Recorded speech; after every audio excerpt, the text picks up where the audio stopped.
6 अध्याय उसके 10 पद में लिखा हुआ है आत्मिक युद्ध के हथियार। काहे के? आत्मिक युद्ध के हथियार है। तो आत्मिक युद्ध के हथियार है, तो इसमें लिखा हुआ है। अच्छा, इफिसियों की पत्री किसने लिखी थी? पौलुस ने लिखी थी। किसके लिए? इफिसियस के लिए। ठीक है, समझ रहे? तो यहाँ पे क्या लिखा हुआ है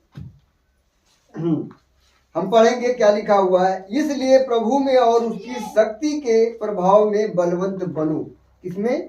पहली बात तो प्रभु में और प्रभु की शक्ति में बलवंत बनना है। हालेलुया। लेकिन बलवंत कब बन पाएंगे? बलवंत कब बनेंगे? जब हमारे पास आत्मिक हथियार होंगे। जब हमारे पास आत्मिक हथियार होंगे।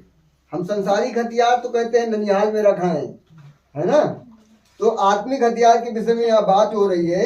यहाँ कह रहा है, प्रभु का वचन कह रहा है, प्रभु में और प्रभु की शक्ति में बलवंत बनो। यहाँ खड़ी हो, यहाँ सामने बांध लो कि तुम शैतान की युक्तियों के सामने खड़े रह सको। परमेश्वर के सारे हथियार को यदि आप बांधते हैं तो शैतान की युक्तियों के सामने हम खड़े रहेंगे। हालेलुया। शैतान की युक्तियां कैसी कैसी हैं? शैतान की युक्तियां कैसी कैसी हैं? शैतान की युक्तियों के विषय में आज हम समझेंगे कि शैतान की युक्तियां क्या हैं जो हमारे जीवन के लिए। पहली बात तो सिंह की नाई घात लगाए बैठा रहता है। क्या है वो? सिंह की नाई घात लगा के बैठा रहता है। तो कौन है वो? मतलब कि शैतान है। लेकिन वो है कौन? दोगला है वो क्या है? वो इसलिए बैठा रहता कि कब मौका मिले, कब तुमको हम हार गए। हालेलुया। तो यहाँ शैतान की युक्तियों के विषय में लिखा हुआ है कि तुम शैतान की युक्तियों को विफल कर सको, शैतान की युक्तियों के सामने खड़े रह सको। हालेलुया। तो जब हम आत्मा के हथियार जो हमारे पास होंगे, तो आत्मा के हथियार जो हैं वो क्या हैं? लिखा है 12 को पढ़ेंगे। क्योंकि हमारा यह मल्लयुद्ध लहू और मांस से नहीं परंतु प्रधानों से और अधिकारियों से और इस संसार के अंधकार के हकीमों से और उस दुष्टता की आत्मिक सेनाओं से है जो आकाश में क्या है? क्या है? बोला करें क्या है? आकाश में है। आकाश में है। ठीक है, एक बार इसको और कोई पढ़े। इसलिए प्रभु में और उसकी शक्ति के प्रभाव में बलवंत बनो। 12 से पढ़े, 12 से। क्योंकि हमारा ये मल्लयुद्ध लहू और मांस से नहीं परंतु प्रधानों से और अधिकारियों से और इस संसार के अंधकार के हाकिमों से और उस दुष्टता की आत्मिक सेनाओं से है जो आकाश में है। हालेलुया। कह रहा प्रभु का वचन कह रहा है कि हमारा मल्लयुद्ध किसी संसार के लोगों से नहीं है। समझ रहे हैं? हमारी जो लड़ाई है वो संसार के किसी व्यक्ति से नहीं है। हमारी लड़ाई किससे है? जिसकी लड़ाई हमारे बाप से है। हालेलुया। जिसने हमको माँ के गर्भ में बनाया है, जिसने उसको लात मार के भगाया है। हालेलुया। हमारी लड़ाई उससे है। तो यहाँ पे लिखा हुआ है कि किससे है? यहाँ पे लिखा हुआ है मल्लयुद्ध, और हमारा मल्लयुद्ध मांस से नहीं परंतु प्रधानों से और अधिकारियों से। कौन से अधिकारी? जो स्वर्ग में थे, जो मार के गिराए गए, भगाए गए। क्यों गिराए भगाए गए? क्योंकि उन्होंने हमारे पिता के विरोध में क्या किया? बलवा किया और कहा मैं पिता से ऊपर अपना सिंहासन बनाऊंगा। उस पिता ने उनको वहां से भगा दिया, गिरा दिया। अब वो कहाँ है? आकाश के ऊपर। हमारे पृथ्वी पर भी नहीं रहते हैं, वो कहाँ है? आकाश के ऊपर रहते हैं। यहाँ पे साफ साफ लिखा हुआ है इस संसार के अंधकार के हकीमों से और उस दुष्टता की आत्मिक सेनाओं से है जो यहाँ नहीं, इस पृथ्वी पे नहीं, वो आकाश में रहते हैं। हालेलुया। उनके रहने का स्थान कहाँ है? आकाश में। इसलिए लिखा हुआ है, इसलिए परमेश्वर के सारे हथियार बांध लो कि तुम बुरे दिन में सामना कर सको और सब कुछ पूरा करके स्थिर रह सको। हालेलुया। सब कुछ पूरा करके स्थिर रह सको और बुरे दिनों में उनका सामना कर सको। हालेलुया। कब सामना होगा? बुरे दिनों में। लेकिन बलवंत कब से बनना है? आज से, अभी से। क्यों? सारे हथियार को बांधना है। तो सारे हथियार क्या क्या हैं? इसलिए लिखा हुआ है, इसलिए सत्य से अपनी कमर कसकर। हालेलुया। तो मेरे प्रियो, सबसे पहली बात क्या है? सत्य से। सत्य से मतलब झूठ नहीं बोलना है। सब समझ रहे हैं? सत्य है तो झूठ भी है, तो हमें झूठ नहीं बोलना। सबसे पहली बात, सत्य से अपनी कमर कसकर। हालेलुया। सत्य से अपनी कमर कसकर और धार्मिकता की झिलम पहनकर। जब हम सत्य बोलेंगे तो धार्मिकता हमारे पास अपने आप आ जाएगी। हम धर्मी कब होंगे? धर्म के काम कब करेंगे? जब हम सत्य बोलेंगे तो हम धर्म के काम भी करेंगे। हालेलुया। और धार्मिकता की झिलम तब आती है जब हम धर्म के काम को करते हैं। अच्छा, धर्म के काम क्या क्या हैं? हालेलुया। क्या है धर्म के काम? कोई भूखा है तो उसको रोटी देना, कोई नंगा है तो उसे कपड़ा पहनाना। हालेलुया। कोई विधवा है तो उसकी सुधि लेना, कोई अनाथ है तो उसकी सुधि लेना। ये क्या है?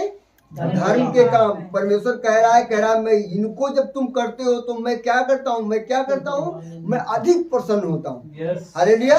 तब परमेश्वर कितना प्रसन्न होता है?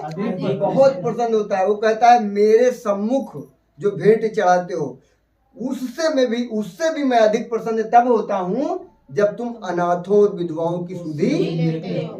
हालेलुया। तो जब आप अनाथों विधवाओं की सुधि लेंगे, आप धार्मिकता का झिलम पहनेंगे तो आप क्या हो जाएंगे? धर्मी हो जाएंगे। हालेलुया। यहाँ पे प्रभु क्या कह रहा है? धार्मिकता की झिलम पहनकर और पाँव में मेल के सुसमाचार के तैयारी के जूते पहनकर। मेल के सुसमाचार के तैयारी के जूते पहनकर। मेल का सुसमाचार क्या है?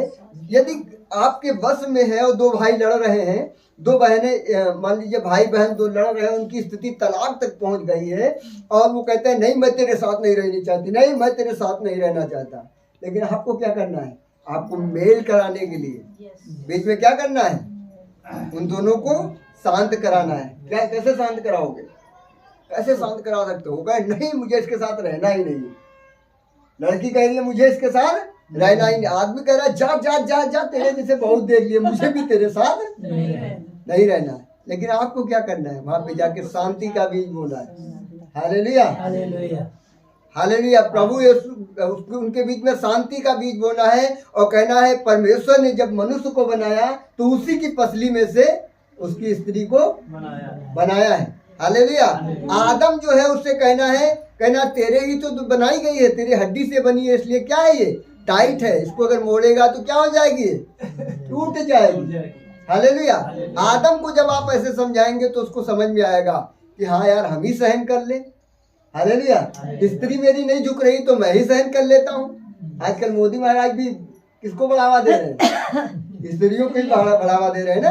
कह रहे हैं गैस सिलेंडर में नाम उनका होगा, बिजली कनेक्शन में नाम उनका होगा, क्या होगा? मकान भी उनके नाम से आएगा, शौचालय भी लेडीजों को मिलेगा, पुरुष को नहीं। तो पुरुष से कह दिया जाएगा, पुरुष से कहा जाएगा सब कुछ तो स्त्री का है। महिला पुरुष प्रधान हो गई है ना। महिला पुरुष प्रधान हो गई, ठीक है। अच्छा, यहाँ पे क्या होगा? यहाँ पे जब मेल कराना है तो हम क्या कहेंगे? तू उसके मांस में की मांस, उसकी हड्डी में की हड्डी है, इसलिए मेल से रहे। उसके सामने गए तो क्या बोला कि मेल से रहे। वो तू उसमें में से ही निकली है, उसके साथ मेल से रहे और उसकी सह ले। हालेलुया। तो यहाँ पे एक दूसरे की सहने के विषय में जब एक दूसरे को अलग अलग करके समझाएंगे तो क्या होगा? मेल करा देंगे और वो दोनों के क्या होंगे? जीवन सफल हो जाएंगे। उनके रिश्ते जो बिगड़ रहे थे वो क्या हो जाएंगे? अब फिर से बन जाएंगे। हालेलुया। तो ये मेल के सुसमाचार के जूते पहनना है। हालेलुया। पाँव में मेल के सुसमाचार के तैयारी के जूते पहनकर। सुसमाचार कब पहना जाएगा? देखिए यहाँ पे क्या हुआ? यहाँ पे हमने मेल तो करा दिया, लेकिन सुसमाचार कैसे पहुंचेगा? जब हमारा रिश्ता उनसे अच्छा बनेगा। हालेलुया। जब हम मेल कराएंगे कि उनके घर को टूटने से बचा लेंगे तो वो हमारा आदर करेंगे। हालेलुया। हम उनसे जब फिर मिलेंगे तो उनको प्रभु के विषय में बताएंगे तो क्या होगा? उनका जीवन बदल जाएगा। हम उनके लिए प्रार्थना करते रहेंगे, हम उनको परमेश्वर के विषय में बताएंगे कि प्रभु हमारे पापों के लिए आया, हमारे पापों के लिए मरा और हमारे लिए गाड़ा गया और हमारे ही लिए वो मृतकों में से तीसरे दिन जी उठा। इसलिए जी उठा ताकि हमको पिता के पास ले जाए। हालेलुया। ताकि हमें पिता को हमारे साथ क्या कर दे, मेल करा दे। हालेलुया। तो इस तरीके से हम क्या करेंगे, इस तरीके से हम क्या करेंगे, उनको समझा सकते हैं, मेल करा सकते हैं और इस तरीके से सुसमाचार भी उनके पास हम पहुंचा सकते हैं। और जब हम सुसमाचार को पहुंचाते हैं तो हम दुष्ट के गढ़ को ढाते हैं। हालेलुया। हम दुष्ट के गढ़ को ढाते हैं और जब हम सुसमाचार को पहुंचाते हैं तो दुष्ट के गढ़ को ढाते हैं। ऐसा लिखा है कि सुसमाचार के तैयारी के जूते पहनकर और इन सब के साथ विश्वास की ढाल लेकर स्थिर रहो। हालेलुया। इसके साथ हमें विश्वास की ढाल लेनी है। किसी के अंदर अगर दुष्ट आत्मा आ गई है और वो परेशान है तो उसके लिए प्रार्थना करेंगे तो हमारे अंदर इतना विश्वास होना चाहिए कि प्रभु से हम प्रार्थना करेंगे, दुष्ट आत्मा क्या हो जाएगी, निकल जाएगी। अगर ये विश्वास हुआ कि इसकी दुष्ट आत्मा मेरे अंदर आ जाएगी, मुझे हाथ नहीं रखना है, तो क्या होगा, क्या होगा। बहुत सारे जो सेवक हैं डर रहे हैं, बहुत सारे सेवक हैं जो डरते हैं, वो सेवा नहीं कर पा रहे, क्या है। लेकिन हम क्या करते हैं, हम दुष्ट के सर पे बिल्कुल लात रख देते हैं, जबड़े में। हालेलुया। बहुत दुष्ट आत्माएं निकाली हमने प्रभु यीशु के नाम में। लेकिन प्रभु इस विषय के लिए भी कहता है कि तुम इस बात से आनंदित मत हो कि तुम्हारे वश में दुष्ट आत्माएं हैं, तुम इस बात से आनंदित हो कि तुम्हारे नाम जीवन की पुस्तक में, कहीं घमंड न कर लेना। हालेलुया। कि दुष्ट आत्माएं मेरे वश में, अब क्या मैं बहुत धर्मी हो गया हूँ, अब मैं बड़ी दुष्ट आत्मा निकाल लेता हूँ। हालेलुया। अब परमेश्वर मेरे जीवन से बड़े बड़े काम करने लगा है, कहीं घमंड ना आ जाए। ये भी शैतान का हथियार है, घमंड। हालेलुया। समझ रहे हैं, नहीं समझ रहे हैं? तो इस तरीके से आप समझिए कि आप अगर परमेश्वर के हथियार को बांधेंगे, धारण करेंगे, तो परमेश्वर आपके जीवन से काम भी करेगा और तब कहीं आपके अंदर घमंड ना आ जाए। तो इससे भी आपको क्या करना है, बचना है। हालेलुया। विश्वास की ढाल लेकर स्थिर रहो जिससे तुम उस दुष्ट के सब जलते हुए तीरों को बुझा सको। हालेलुया। सब जलते हुए तीरों को बुझा सको और उद्धार का टोप और आत्मा की तलवार जो परमेश्वर का वचन है ले लो और प्रभु के वचन के द्वारा उसके ऊपर प्रहार करो और कहो, ऐ दुष्ट, चोर चोरी करने, घात करने, नाश करने के लिए आया, लेकिन यीशु इसलिए आया है ताकि मैं जीवन पाऊं और बहुतायत का जीवन पाऊं। हालेलुया। आप तैयार हो जाओ दुष्ट के गढ़ को ढाने के लिए, लेकिन कब होगा, जब आप सत्य से अपनी कमर कसोगे, धार्मिकता की झीलम पहनो, ठीक है, मेल के सुसमाचार के जूते के तैयारी जूते पहन लोगे और जो सुसमाचार आपको प्रचार करना है, मेल कराने के बाद ही आप कर पाओगे। हालेलुया। और जब आत्मा की तलवार है जो परमेश्वर का वचन, उसके अपने जीवन में धारण करोगे। प्रभु का वचन कहता है आत्मा की जो तलवार है परमेश्वर का वचन, वो गूदे गूदे को, मांस को क्या करता है, आर पार भेज देता है। हालेलुया। यीशु मसीह जिस दिन, जैसे हम मत्ती रचित सुसमाचार के 4 में पढ़ते हैं, तो वहाँ पे लिखा है कि यीशु जब जंगल से आया, जब उसका समय पूरा हो गया, तो शैतान आके खड़ा हो गया और कहता है कि इन पत्थरों से कह दे रोटी बन जाए। हालेलुया। लेकिन प्रभु यीशु मसीह क्या कहते हैं रोटी से नहीं, परमेश्वर के मुख से निकले हुए हर एक वचन से जीवित रहेगा। हालेलुया। शैतान क्या हुआ, अरे उदास हो गया। क्यों उदास हो गया? क्योंकि क्या है, आत्मा की तलवार। आत्मा की तलवार किसके पास? प्रभु यीशु मसीह के पास। उसने पहले यीशु मसीह ने कहा मैं ज्योति हूँ, क्या हो, मैं जगत की ज्योति हूँ। फिर उसने कहा तुम जगत की ज्योति हो। हालेलुया।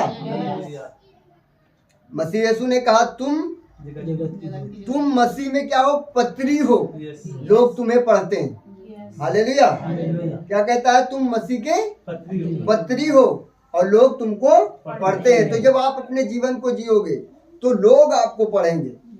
हालेलुया। और आपका जीवन जो है इस वचन के माध्यम से, और जो लोगों को जानने का तरीका है आपसे ही लोग सीखते और जानते हैं कि आप कैसे हैं।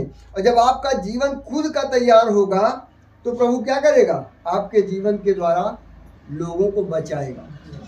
हालेलुया। यहाँ पे लिखा है और इन सब के साथ विश्वास की ढाल लेकर स्थिर रहो, जिससे तुम दुष्ट के सब जलते हुए तीरों को बुझा सको, और उद्धार का टोप और आत्मा की तलवार जो परमेश्वर का वचन है ले लो। हालेलुया। उद्धार का टोप और आत्मा की तलवार जो परमेश्वर का वचन है। जब परमेश्वर के वचन को अपने हृदय में बसा के चलोगे तो आपको उद्धार का टोप कब मिलेगा, जब अंत तक आशा धरे रहोगे। अंत तक आशा धरे रहोगे, अंत तक प्रभु में जियोगे, प्रभु में मरोगे, तो अंत के समय में जब आप प्रभु के पास जाओगे तो वो आपको उद्धार का टोप देगा। उद्धार का टोप यही है कि आपको आपकी आत्मा परमात्मा में विलीन हो जाएगी और आप उद्धार प्राप्त करोगे। आपके लिए परमेश्वर ने जो वहां पे महल बना के रखे हैं उस स्वर्ग में, उन महलों में जाके आप रहने पाओगे, आप पिता के साथ आनंद करने पाओगे। हालेलुया। वहां पे लिखा हुआ है, ऐसे लिखा है कि स्वर्ग में जो बकरी का बच्चा होता है ना, बकरी का बच्चा शेर के बच्चे के साथ खेलेगा, वहां पे शत्रुता खत्म हो चुकी होगी, वहां पे मित्रता होगी, सब शांति होगा, कोई लड़ाई, कोई कलेश, कोई झगड़ा नहीं होगा। और जब आप उद्धार पाएंगे, हालेलुया, तो आप बहुत कुछ देखने को पाएंगे कि क्या है। जिस संसार में तो रह के कलेश है, लेकिन वहां पर सिर्फ शांति और शांति है। हालेलुया। तो इसमें वचन में जो लिखा हुआ है, यहाँ पे लिखा है हर समय और हर प्रकार से आत्मा में प्रार्थना और विनती करते रहो, और इसलिए जागते रहो कि सब पवित्र लोगों के लिए लगातार विनती किया करो। हालेलुया। तो कह रहा है कि आपको क्या करना है, हर समय और हर प्रकार से आत्मा में प्रार्थना करना है। हर समय करना है और हर प्रकार से करना है। समझ में आ रहा है? जैसे अभी जब बहन गीत गा रही थी या कोई गीत गा रहा था, तो अभी मुझे जो अगर मुझे दिखाई दिया तो मैं क्या कर रहा था, मैं उसके लिए प्रार्थना कर रहा था। समझ रहे हैं? तो जब हमें दिखे या हमारे आभास हो, कई बार हमें आभास होता है, जब आभास हो तो उस विषय के लिए हम प्रार्थना करें और हम आत्मा में परमेश्वर का धन्यवाद तो दे सकते हैं। प्रभु तेरा धन्यवाद। हालेलुया। किस विषय के लिए? कि तूने सुरक्षित रखा, तूने संभाला, तू ये आत्मिक वरदानों से भर रहा। एक धुन होनी चाहिए। हालेलुया। और जब आपके जीवन में धुन होगी तो प्रभु आपकी धुन के अनुसार आपकी आत्मिक उन्नति करेगा। प्रभु इस वचन के द्वारा आप सबको आशीष दे। God bless you. जय मसीह।